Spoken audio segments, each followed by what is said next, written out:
You know, and that's what I look at with yourself. You know, I look at a kid like a Sage Northcutt right now, and I look at you.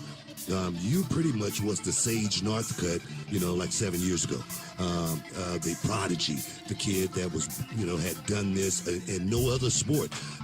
You was born into MMA when it was, you know, when it was first born. You know, so that's why I look at your career and look at some of the guys you fought, like a Nate Diaz, Mike Powell, BJP, and Jake Ellenberger, Damian Maya, Tariq Safadine, Robbie Lawler twice, Wonderboy Thompson. I mean, you fought the best of the best, and they did not try to protect your career at all. Do you feel like, you know, the UFC really missed a boat on Rory MacDonald? You know what? They have a very interesting way of pushing their fighters. They don't do it quite like boxing. You know, they like to throw you in the fire fast, you know, and see if you come out, you know, on top or not, you know, and they'll keep on propelling you up faster and faster to make more money, but if you don't put on for them, they'll throw you in the dumpster really quick. So they're not really into protecting the fighter business. They're into promoting UFC business. You know, it's a little bit different model than boxing. Yeah, and that's my question. You know, what do you stand on that right there? Because me personally, I don't think it was, you know, fair to your career. I look at you, and at the same time, Booker, I was for it at the time. You know, I was 20 years old, like I said, and I wanted that. Yeah. I didn't care about the money. I just wanted to get to the top as fast as I possibly could, and that meant taking on whoever I had to take on. I was going to do it. That's just my personality, and a lot of fighters are like that. They have that personality. It's up to the managers and their closest coaches and whatnot, their team, to protect them from their own ego or whatever that's making them take these fights with no money and, you know what I mean? You know, no experience. I had Randy Couture on the show a couple of weeks ago, and, you know, he was talking about this new act that they're trying to get, you know, enacted to MMA. It's called the ILE Act. It was enacted 16 years ago in professional boxing, and it's to, you know, keep the fighter from being able to, you know, from being exploited, from, you know, being mismanaged, to being able to maximize the most amount of money that you guys can make throughout this sport. And that's why I say, you know, that's why I asked you, you know, how do you feel, you know, about, you know, the UFC not taking advantage of, just say, for instance, me personally, I'm a entertainer. And do you agree with me or not that MMA is just as well entertainment?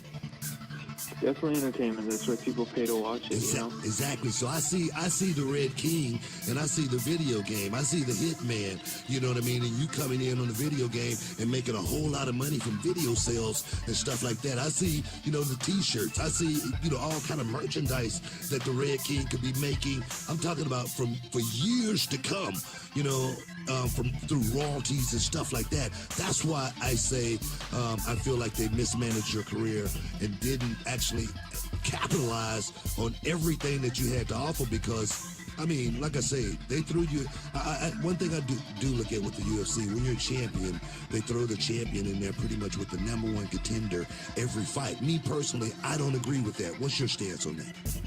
I agree. I think they should be able to have some other contender fights in between, like boxing. But the thing is with them, they have all these different, like, alley acts, and they have different promotions where they can they work between the promotions and the promoters and things like that. So they have an advantage over us in that sense. We're under one banner and one company who makes all the decisions, that has the monopoly on our sport. So they pretty much call the shots at it, and the people that are involved in it, the managers that, you know, that are involved with the fighters, they only have so much room to work before the UFC shuts the doors, because at the end of the day, it's what they want to do, you know? So that's why, you know, having a Bellator or MMA in the mix in our sport and a serious competitor to the UFC, that gives us the opportunity to open our eyes to other business opportunities like you're saying, that going to Bellator, now I could start making royalties on things that I deserve to be making, rather than UFC just collecting everything off of my character, you know. So absolutely, I'm thrilled to be a part of Bellator, because already it feels like I'm stepping back in, you know, those golden years, you know, where you have an opportunity to make something of yourself, to show people something of yourself, you know.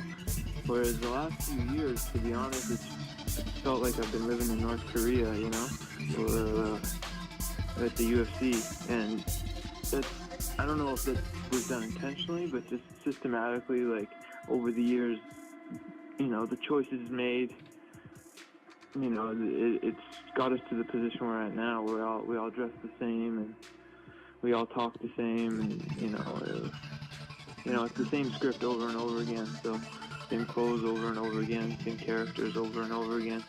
So that just gets pretty dry and not entertaining for me anyway. Totally. Especially with the Reebok deal, you know, I know that probably hurt a lot of the fighters when their Reebok deal was enacted. But, you know, when you talk about Bellator MMA, what I kind of like about it, and Rory, you and I are similar in age, and when I came up, first became a fan of the UFC, it was the heydays of the Chuck Liddells and the Tito Ortizes. And it's cool, you know, Tito Ortiz is still in Bellator MMA, and it kind of has a feel of the Wild Wild West a little bit. It has that, like you said, that golden era of the UFC feel to it. And I think that's kind of why you're seeing guys like Chael Sonnen jump over and stuff like that. Is that really what the big appeal for Bellator was to you? Kind of have that Wild West, I'm my own man kind of thing?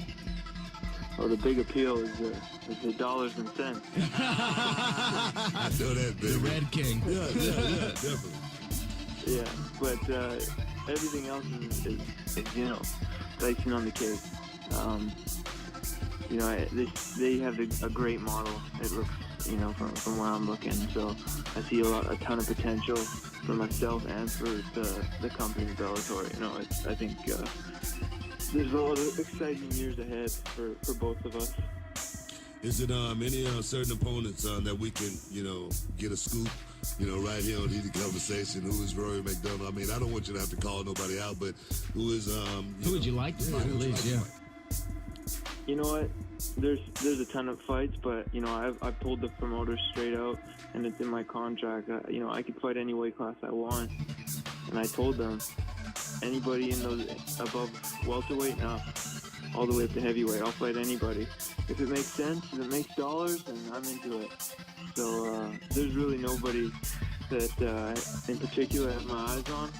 I definitely want to wrap up a few championship belts in whatever weight classes, you know, come up. But you know, I'm looking for super fights in any division.